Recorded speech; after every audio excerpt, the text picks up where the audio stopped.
Tonight we begin our new series. It's called It's All Your Money. And of course, what better time to do it than the week when millions of you will be sending your tax returns to Washington.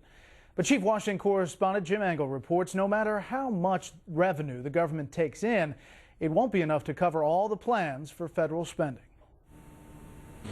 President Obama is counting on doubling federal revenues in the next decade, so the search for cash is on, with the first effort coming at the end of this year when the president will let part of the Bush tax cuts expire but reinstate others. Given the serious longer-term fiscal problems the country faces, we just can't afford to continue the tax cuts for the people at the very top. I believe that the wealthy in this country have a responsibility to help solve that problem. So does President Obama, who intends to raise taxes for singles making more than $200,000 a year, couples making more than $250,000, which will bring in $826 billion more over 10 years. But critics warn tax increases can be counterproductive, especially those the president wants on investment income, because they can slow down economic growth. The only way the government's revenues can go up in real terms is if the economy grows, the tax base grows, there's more people working, there's more profits to business, there's larger payrolls to be taxed. President Obama plans on pushing the capital gains tax rate from 15% to 20%, and health care reform adds on top of that a new 3.8% Medicare surtax on all investment income, including dividends.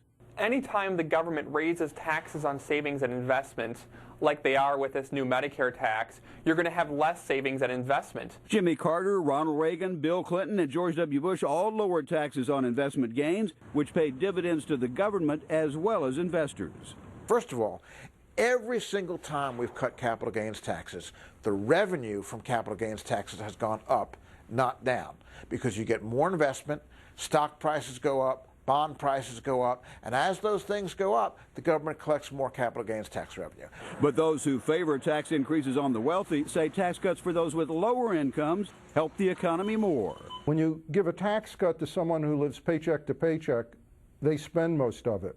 But when you give a tax cut to somebody who has extremely high income, who already has more income than they can spend, then most of the tax cut is saved. Critics respond by saying the rich don't just leave their money lying around, they put it to good use.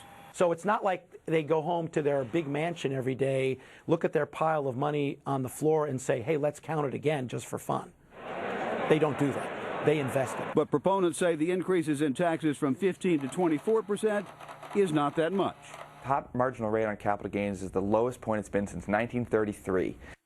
So the president is about to make a bet in one of the most enduring debates in American politics. How much can the rich be taxed without hurting the economy, which would hurt those who are not rich as well?